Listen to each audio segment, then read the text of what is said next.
Hello. आज मैं आपको हातिम ताई के जो 7 सवाल की जो शुरुआत है, कहाँ से 7 सवालों का जन्म हुआ, वो मैंने आपको कल पिछली वीडियो में बताया था कि हातिम के 7 सवालों का जन्म कहाँ से हुआ। आज मैं आपको हातिम के वो 7 सवाल बताऊंगी कि क्या है। चलिए शुरू करते हैं। भाई ने कहा, सुनो बेटी, ये 7 सवाल इस प्रकार है। एक बार देखा है, दूसरी बार देखने की इच्छा है। नेकी कर दुनिया में डाल, किसी के साथ बुराई मत कर, जैसा करेगा वैसा ही पाएगा। सच बोलने वाला सदा सुख पाता है। कोहे निदा यानी कोहे काफ पहाड़ी की खबर ला, जिससे आवाज आती है। जल मुर्गावी के अंडे के समान मोती ला, हम्मानवाद गिर्द की खबर ला दे। धाई माता के प्रश्नों को सुनकर उसके 7 सवालों ने लिखवाकर दरवाजे पर टांग दिया। काफी समय बीत गया, कोई नौजवान उन 7 सवालों के जवाब देने के लिए नहीं आया तो हुस्न बानो को चिंता हुई। हे धाई माँ, ये कैसे सवाल हैं जो आज तक इन सवालों के जवाब देने कोई नहीं आया। धाई माँ ने उसे दिलासा दिया। कुछ दिनों बाद हुस्न बानो संयोग से अपनी हवेली की छत पर खड़ी थी। उसने देखा कि एक साधु अपने 40 चेलों के साथ सड़क पर जा रहा है। वह धरती पर पैर नहीं रखता। उसके चेले सोने चांदी की ईंटें सामने रखते जाते हैं। वह साधु उन ईंटों पर पांव रखकर आगे चलता है। सौदागर की बेटी उसके दर्शन करके फूली नहीं समाई और अपनी धाई को बुलाकर कहा, हे माता, यह साधु तो बड़ा पहुंचा हुआ मालूम होता है। सोने चांदी की ईंटों पर पांव रखकर चलता है। धाई माँ बोली, ये बादशाह का गुरु है। बादशाह को दर्शन देने के लिए दरबार में जा रहा है। वह इस पर बड़ी श्रद्धा रखते हैं। यह सुनकर हुस्न बानो कहने लगी, माता, यदि आपकी आज्ञा हो तो अपने घर को पवित्र कराओ। धाई माँ बोली, बेटी, ये तो बड़ी अच्छी बात है, तो अवश्य ऐसा कर। तब तो उसी समय हुस्न बानो ने उस साधी को संदेश भेज दिया कि कल आप अपने समस्त चेलों के साथ मेरे घर पधारें और भोजन करने की कृपा करें। साधु ने निमंत्रण स्वीकार कर लिया। दूसरे दिन प्रातः काल से ही हुस्न बानो ने उसके सम्मान की तैयारी की। कई प्रकार के उत्तम भोजन बनाए। उसमें भेंट देने के लिए सोने चांदी के थालों में जवाहरात भर भर कर रखे। लगभग 10 बजे उसी प्रकार सोने चांदी की ईंटों पर पैर रखता वह साधु अपने समस्त चेलों के साथ हुस्न बानो के घर आया। हुस्न बानो ने दिल खोलकर उनका स्वागत किया।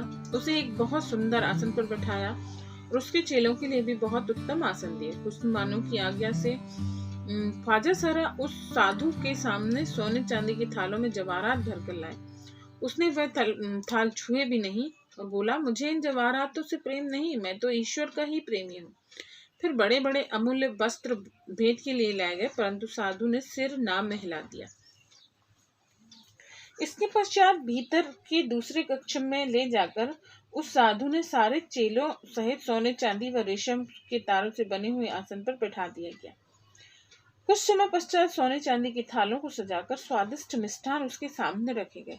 हुस्न बानो के नौकर भी बड़े मूल्यवान वस्त्र पहने हुए सोने के लोटे में निर्मल जल लेकर हाथ मुंह धुलाने आए और इतना करके विनय पूर्वक कहने लगे, हे स्वामी जी, हमारी स्वामिनी अर्ज करती हैं कि आप पूजन करना आरंभ करें।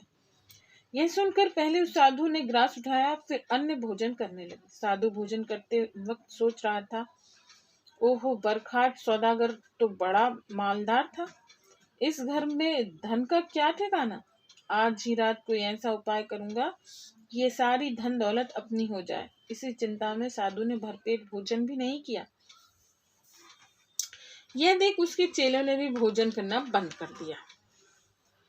तत्पश्चात नौकर ने सबको आचमन कराया, फिर इत्र लगाए। ढोंगी ने अपनी दाढ़ी मूछ और वस्त्रों पर इत्र लगाया और ऊपरी मन से हुस्न बानो को दुआ देकर चेलों सहित विदा हो गया। अपने स्थान पर पहुंचने के बाद उसने अपने मन की बात सब चेलों को बता दी। वहां हुस्न बानो के जितने नौकर थे आज की दावत की तैयारी में बुरी तरह थक गए थे। फलस्वरूप दिन छिपते ही वे नींद के बस में हो गए और कीमती वस्तुएं जहां की तहां पड़ी रही। ना तो जवाहरातों को तिजोरियों में रखा गया, ना सोने चांदी के बर्तनों को ही ऊपर उठाकर रखा गया। मकान के किवाड़ भी खुले छोड़ दिए। जब 3 घंटे रात गुजरने को आई तो वह ढोंगी साधु अपने चेलों के सहित हुस्न बानो के घर में पहुंच गया। वे सब माल उठाकर ऐसे संभालने लगे जैसे अपना ही माल हो। खटपट की आवाज सुनकर हुस्न बानो के नौकर जाग गए। चोरों से लड़ने लगे तो उन दुष्टों ने बहुतों को घायल कर डाला, बहुतों को जान से मार डाला, क्योंकि उनके पास हथियार थे। हुस्न बानो अपने अट्टे की खिड़की से यह तमाशा देख रही थी। वह ढोंगी को पहचान कर वह बोली, धिक्कार है तुझे पाखंडी चांडाल, मैं नहीं जानती थी कि तू ऐसा पापी है। वह ढोंगी बहुत सामान लूटकर अपने चेलों सहित आनंद पूर्वक वहां से चला गया। सारी रात हुस्न बानो ने हाथ मलकर बिताई। सवेरा होते ही अपने घायल और मुर्दे नौकरों को चारपाई पर डालकर वह बादशाह के दरबार में ले आई और पुकार पुकार कर कहने लगी, मुझे लूट लिया, मैं किसी काम की ना रही। बादशाह ने कहा, बेटी हुस्न बानो, क्या बात है, तुझे किसने दुख दिया? तब वह रो रो कर बोली, बादशाह सलामत का इकबाल बुलंद हो। कल मैंने एक साधु को अपने घर भोजन कराया था। सोने चांदी की ईंटों पर पैर रखकर चलता है, परंतु रात को वह पाखंडी अपने चेलों के साथ मेरे घर में घुस गया और 10-12 लाख रुपए का माल लूट कर ले गया। उसने मेरे नौकरों की बुरी दुर्दशा की है। मुझे न्याय दीजिए और ढोंगी को कठिन से कठिन दंड दीजिए, जिससे कि वह अपनी प्रजा में किसी के साथ ऐसा अत्याचार ना कर सके। यह सुनकर बादशाह की क्रोध की सीमा न रही और लाल लाल आंखें निकाल कर कहने लगा, ओ मूर्ख, तेरी बुद्धि किसने मार दी जो ऐसे महात्मा को लुटेरा कह रही है? उसे संसार की हर वस्तु से नफरत है, चली जा मेरे सामने से। यह सुनकर हुस्न बानो ने कहा, सरकार, आप क्या कह रहे हैं? मेरी बात पर विश्वास कीजिए कि वह साधु नहीं, स्वादु है, लुटेरा है। उसके समान संसार में कोई दुष्ट ही नहीं हो सकता। अब तो बादशाह की क्रोध और भी बढ़ गया, लाल पीले हो गए। चिल्लाकर कहने लगा, सिपाहियों, इस दुष्ट लड़की को मेरे सामने से ले जाओ और पत्थर मार मार कर इसकी जान ले लो।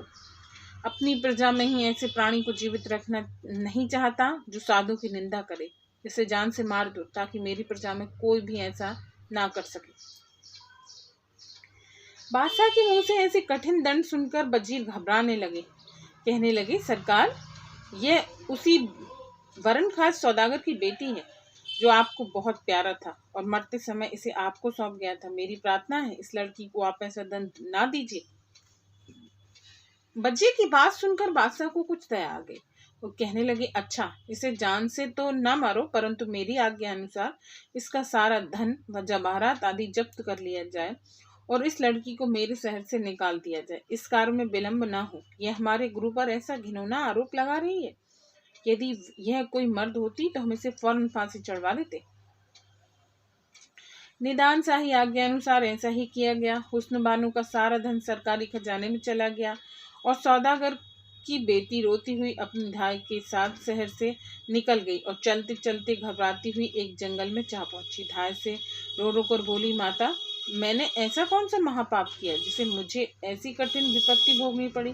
तब हुस्न बानो को छाती से लिपटाकर धाय बोली, हे बेटी, ईश्वर जो करता है अच्छा करता है, उसके लेखे कोई नहीं टाल सकता। तू धीरज रख, रो मत। जिसने ये विपत्ति दी है वह किसी दूसरे दिन दूर भी करेगा। उसकी माया बड़ी विचित्र है। धाई के समझाने पर हुस्न बानो को धीरज आया और दोनों उसी जंगल में आगे बढ़ चले। चलते चलते उन्हें एक बहुत ही हरा भरा छायादार पेड़ मिल गया। कई दिन की भूखी प्यासी हारी थकी धाय व हुस्न बानो उसी पेड़ के नीचे लेट गई और गहरी नींद में सो गई। अब देखिए ईश्वर की माया। हुस्न बानो ने सपने में देखा कि एक बहुत ही वृद्ध पुरुष श्वेत वस्त्र पहने हुए है, जिसके कंठ में माला, हाथ में छोटी सी लुटिया, उसके सिरहाने खड़ा होकर उससे कह रहा है, बेटी हुस्न बानो, तू धीरज धर, रोने को छोड़। ईश्वर के खेल बड़े विचित्र हैं, देख, इसमें कुछ आश्चर्य नहीं। तू पिता परमात्मा तेरा धन व सम्मान पहले से भी अधिक बढ़ा देगा। हुस्न बानो, तू सोते से जाग। इस पेड़ के नीचे एक बड़ा भारी खजाना दबा पड़ा है, तू इसे निकालकर अपने काम में ला। हुस्न बानो ने कहा, बाबा, कैसे निकाल कर अपने काम में लाऊं? मेरे पास तो इस समय ऐसा कोई औजार ही नहीं जिससे यहाँ की मिट्टी हटाई जा सके। तब वो श्वेत वस्त्रधारी वृद्ध ने कहा, तू एक लकड़ी से यहाँ की जमीन खोद और ईश्वर की माया देख। इतना सुनकर सौदागर की बेटी एकदम आश्चर्यचकित होकर जाग पड़ी और अपनी धाय को सारा स्वप्न सुना दिया, जिसको सुनकर वह भी चकित हुई और प्रसन्न होकर बोली, बेटी अब तू विलंब न कर, मैं एक लकड़ी लाकर देती हूँ, तू जमीन खोद। धाय ने तत्काल ही एक लकड़ी लाकर दे दी और उस मानो उस लकड़ी से ही पेड़ के नीचे की धरती खोदने लगी। कुछ ही देर में उसे मोहरों और असरफियों तथा जवाहरातों से भरे हुए संदूक दिखाई देने लगे। खोदते समय हुस्न बानो को एक मोती जो जल मुर्गी के अंडे के समान था दिखने लगा। अब तो हुस्न बानो की प्रसन्नता का ठिकाना न रहा और अपनी धाय से बोली, माता तुम अभी शहर में जाकर मेरे परिजनों को बुला लाओ, कुछ खाने पीने का सामान भी लेते आना। यह सुनकर धाय बोली, बेटी इस सुनसान जंगल में मैं तुझे अकेले कैसे छोड़ दूं? इतने में हुस्न बानो का एक स्वामी भक्त नौकर उसे खोजता हुआ वहां आ गया और स्वामिनी की दशा देखकर रोने लगा। हुस्न बानो ने बड़े प्रेम पूर्वक उसे समझाया, अब घबराने की कोई बात नहीं, ईश्वर की दया से इस पेड़ के नीचे से मैंने खजाना पाया है, जिसके सामने मेरी संपत्ति की कोई अहमियत नहीं। अब तुम एक काम करो कि थोड़ा सा धन लेकर शहर जाओ और मेरे परिजनों को अपने साथ लेकर आओ और अपने साथ राज कारीगरों को भी लाना, जो एक आलीशान मकान फौरन बनवा कर तैयार करें। मेरा विचार है कि मैं यहाँ एक शहर बसाऊंगी, जिसका नाम शहरबाद रखा जाएगा, परंतु यह भेद किसी घर पर प्रकट ना हो। स्वामी भक्त नौकर इस बात को सुनकर बड़ा ही प्रसन्न हुआ और कुछ धन लेकर चल दिया। तत्काल ही वह शहर आया, हुस्न बानो के परिवार वालों को धीरज बंधाया और कुछ खाने पीने का सामान लिया, फिर उन्हें साथ लेकर जंगल में पहुंचा। हुस्न बानो को अपने परिवार वालों से मिलकर बड़ी प्रसन्नता हुई और परिवार वाले भी उससे मिलकर सारे गिले शिकवे भूल गए। अब इससे आगे की कहानी मैं आपको अगले वीडियो में सुनाऊंगी। Okay, bye, take care.